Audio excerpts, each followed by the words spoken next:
ಇವತ್ತು ಪ್ರತಿ ವರ್ಷದಂತೆ ಸುತ್ತೂರು ರಥ ಕುಣಿಗಲ್ ಪಟ್ಟಣಕ್ಕೆ ಬಂದಿದೆ. ಕುಣಿಗಲ್ನ ಎಲ್ಲ ಮುಖಂಡರುಗಳು ರಥವನ್ನ ಸ್ವಾಗತ ಮಾಡಿದ್ದೀವಿ, ಪೂಜೆ ಸಲ್ಲಿಸಿದ್ವಿ. ಅಟವಿ ಸ್ವಾಮಿ ದೇವಾಲಯದ ಮುಂಭಾಗದಲ್ಲಿ ಎಲ್ಲ ಕಾರ್ಯಗಳು ನಡೀತಾ ಇದೆ. ಯಾಕೆ ಅಂತ ಅಂದ್ರೆ ಸುತ್ತೂರು ಮತ್ತೆ ಕುಣಿಗಲ್ಗೂ ಇರುವಂತ ಸಂಬಂಧನೇ ಬೇರೆ. ನಮ್ಗೆ ಸುತ್ತೂರು ಅಂತಿದ್ದಂಗೆ ಕೇವಲ ಒಂದು ಮಠ ಅಂತ ನೆನಪಾಗುತ್ತೆ. ಆದ್ರೆ ಆ ಮಠದ ಪರಂಪರೆ ಇತಿಹಾಸವನ್ನ ನಾವು ತಗೊಂಡಾಗ ತುಂಬಾ ವಿಶಾಲವಾಗಿ ಬೆಳೆಯುತ್ತೆ.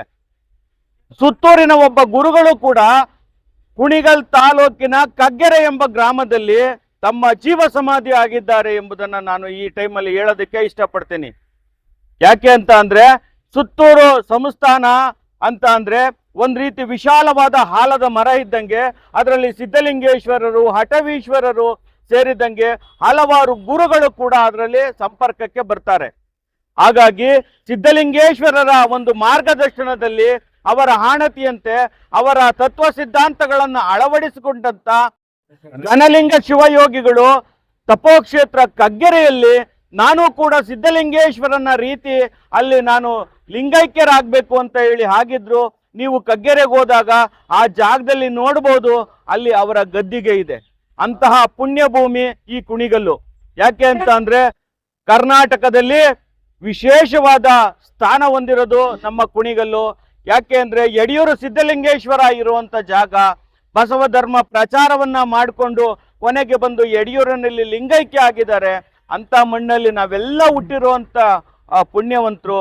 ಇವತ್ತು ಸುತ್ತೂರು ಮಠದ ರಥವನ್ನ ಸ್ವಾಗತ ಮಾಡಿದ್ದೀವಿ. ನಾವೆಲ್ಲರೂ ಕೂಡ ಆ ಸುತ್ತೂರು ಜಾತ್ರೆಗೆ ಹೋಗೋಣ.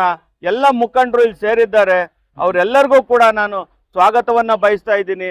ಅದೇ ರೀತಿ ನಮ್ಮ ಪಂಚಣ್ಣ ಅವರು ಕೇವಲ ಸುತ್ತೂರು ಮಠದಲ್ಲಿ ಯಾವುದೇ ಒಂದು ಸಂಚಾರಿ ಕಾರ್ಯಕ್ರಮ ಆಗ್ಬೇಕು ಅಂತ ಅಂದ್ರೆ ಅದರ ಪ್ರಮುಖ ಪಾತ್ರವನ್ನ ವಹಿಸ್ತಾರೆ. ಯಾಕೆ ಅಂತ ಅಂದ್ರೆ ನಾವು ಸಿದ್ಧಲಿಂಗೇಶ್ವರ ರಥವನ್ನ 1 ತಿಂಗಳು ತಗೊಂಡು ಕರ್ನಾಟಕದಾದ್ಯಂತ ಹೋದಾಗ ಆ ಅನುಭವಗಳನ್ನ ಕೊಟ್ಟವರೇ ಪಂಚಣ್ಣವರು. ಯಾವ ರೀತಿ ಇರುತ್ತೆ, ಹೇಗೆ ಅಲ್ಲಿನ ಸಮಸ್ಯೆ ಸಾಧಕ ಬಾಧಕಗಳನ್ನ ಹೇಳಿದಂಥವ್ರು, ಅಂಥವ್ರು ಉತ್ತಮವಾದ ಒಂದು ವ್ಯವಸ್ಥೆಯನ್ನ ಮಾಡ್ಕೊಂಡಿದ್ದಾರೆ. ನಾವೆಲ್ಲರೂ ಕೂಡ ಸುತ್ತೂರು ಮಠಕ್ಕೆ ಹೋಗೋಣ, ಆ ಗುರುಗಳ ಸ್ವಾಮಿಗೆ ಅವರ ಒಂದು ಆ ಕಾರ್ಯಕ್ರಮದಲ್ಲಿ ಭಾಗವಹಿಸೋಣ ಅಂತ ನಾನು ಈ ಮುಖಾಂತರ ಮನವಿ ಮಾಡ್ತಾ ಇದ್ದೀನಿ. ಆದಿಜಗದ್ಗುರು ಶ್ರೀ ಶಿವರಾತ್ರೇಶ್ವರ ಶಿವಯೋಗಿಗಳವರ ಜಾತ್ರಾ ಮಹೋತ್ಸವ ಬರುವ ಜನವರಿ 15ರಿಂದ 20ನೇ ತಾರೀಕು ತನಕ ಸುತ್ತೂರು ಶ್ರೀ ಕ್ಷೇತ್ರದಲ್ಲಿ ನಡೀತಾ ಇದೆ. ಇದರಲ್ಲಿ ರಥೋತ್ಸವ, ಕೊಂಡೋತ್ಸವ, ತೆಪ್ಪೋತ್ಸವ, ಅನ್ನ ಬ್ರಹ್ಮೋತ್ಸವ, ಹೀಗೆ 10 ಹಲವಾರು ಉತ್ಸವಗಳ ಜೊತೆಗೆ ಗ್ರಾಮೀಣ ಸೊಗಡನ್ನು ಬೀರ್ತಕ್ಕಂತಹ ದೇಸಿಯ ಆಟಗಳು, ಜಾನಪದ ನೃತ್ಯಗಳು ಹಾಗೂ ವಿವಿಧ ಭಜನಾ ಮೇಳಗಳು, ಹೀಗೆ ರಾತ್ರಿ ಸಮಯ ಪೌರಾಣಿಕ ನಾಟಕಗಳು, ರಂಗೋಲಿ ಸ್ಪರ್ಧೆ, ಸೋಬಾನ ಸ್ಪರ್ಧೆ, ಚಿತ್ರಕಲಾ ಸ್ಪರ್ಧೆ, 10 ಹಲವಾರು ಸ್ಪರ್ಧೆಗಳ ಜೊತೆ ಕುಸ್ತಿ ಪಂದ್ಯಾವಳಿ ಇರ್ಬೋದು. ಮತ್ತು ಕೃಷಿ ಬ್ರಹ್ಮಾಂಡ, ರೈತರಿಗೆಲ್ಲ ಅನುಕೂಲ ಆಗಬೇಕು ಅಂಥೇಳಿ ಕೃಷಿ ಬ್ರಹ್ಮಾಂಡವನ್ನು ಕೂಡ ಏರ್ಪಡಿಸಲಾಗಿದೆ. ಆರೋಗ್ಯ ತಪಾಸಣೆಯನ್ನು ಕೂಡ ಏರ್ಪಡಿಸಲಾಗಿದೆ. ಸಮಾಜದ ಎಲ್ಲ ವರ್ಗಕ್ಕೂ ಕೂಡ ಉಚಿತ ಸಾಮೂಹಿಕ ವಿವಾಹವನ್ನು ಕೂಡ ಏರ್ಪಡಿಸಲಾಗಿದೆ. ಈ ಎಲ್ಲ ಕಾರ್ಯಕ್ರಮಗಳು ಪರಮಪೂಜ್ಯ ಜಗದ್ಗುರು ಶ್ರೀ ಶಿವರಾತ್ರಿ ದೇಶಿಕೇಂದ್ರ ಮಹಾಸ್ವಾಮಿಗಳ ಸಾನ್ನಿಧ್ಯದಲ್ಲಿ 6 ದಿನಗಳ ಕಾಲ ನಡೆಯುತ್ತೆ.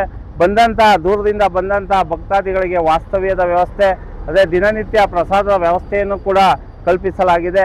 ಈ ಭಾಗದಿಂದ ಹೆಚ್ಚಿನ ಸಂಖ್ಯೆಯಲ್ಲಿ ಆಗಮಿಸಬೇಕು ಅಂತ ಕೇಳ್ಕೊಳ್ತಾ, ಈ ರಥ ಡಿಸೆಂಬರ್ 3ನೇ ತಾರೀಕು ಸುತ್ತೂರು ಶ್ರೀ ಕ್ಷೇತ್ರದಿಂದ ಹೊರಟಿದೆ. ಸುಮಾರು 45 ದಿನಗಳ ಪ್ರವಾಸ. ಈಗಾಗಲೇ ಉತ್ತರ ಕರ್ನಾಟಕದ ಅರ್ಧ ಭಾಗವನ್ನು ಮುಗಿಸಿದ್ದು, 20 ಜಿಲ್ಲೆಗಳಲ್ಲಿ ಸಂಚರಿಸುತ್ತೆ.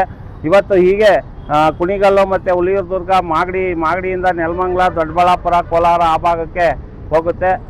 ನಾವು ನಿಜವಾಗ್ಲೂ ವರ್ಷ ನಾವು ಕುಣಿಗಲ್ಗೆ ಬಂದಾಗ ತುಂಬ ಖುಷಿ ಆಗುತ್ತೆ. ಯಾವಾಗಲೂ ಈ ಸಾನ್ನಿಧ್ಯದಲ್ಲಿ ಇವ್ರದ್ದೊಂದು ಟೀಮ್ ಚೆನ್ನಾಗಿದೆ. ವಸಂತಣ್ಣ ಆಗ್ಬೋದು, ಬಸವರಾಜ್ ಅವರು ಆಗ್ಬೋದು, ಸರ್ ಆಗ್ಬೋದು, ಇವರೆಲ್ಲ ಪರಮೇಶ್ವರಣ್ಣ ಇವರೆಲ್ಲ ಇದ್ದಾರೆ. ಕೆಲವ್ರ ಹೆಸರು ಗೊತ್ತಿಲ್ಲ.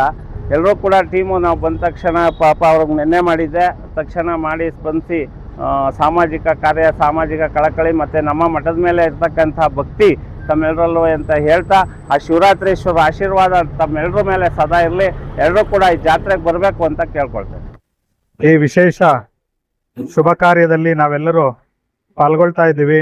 ಹಾಗೇನೆ ನಮ್ಮ ವೀರಶೈವ ಸಮಾಜ ಬಾಂಧವರು ಪ್ರತಿ ವರ್ಷದಂತೆ ಈ ವರ್ಷನೂ ಸಹ ಸುತ್ತೂರು ಕ್ಷೇತ್ರಕ್ಕೆ ಎಲ್ಲರೂ ಹೋಗಿ ಆ ಸ್ವಾಮಿಯ ಆಶೀರ್ವಾದವನ್ನು ಪಡೆದು ಬರಬೇಕಂತ ಹೇಳಿ ತಮ್ಮೆಲ್ಲರಲ್ಲಿ ಮನಮನವಿಯ ಕಳಕಳಿಯ ಮನವಿಯನ್ನು ಮಾಡ್ಕೊಳ್ತಾ ಇದ್ದೀನಿ.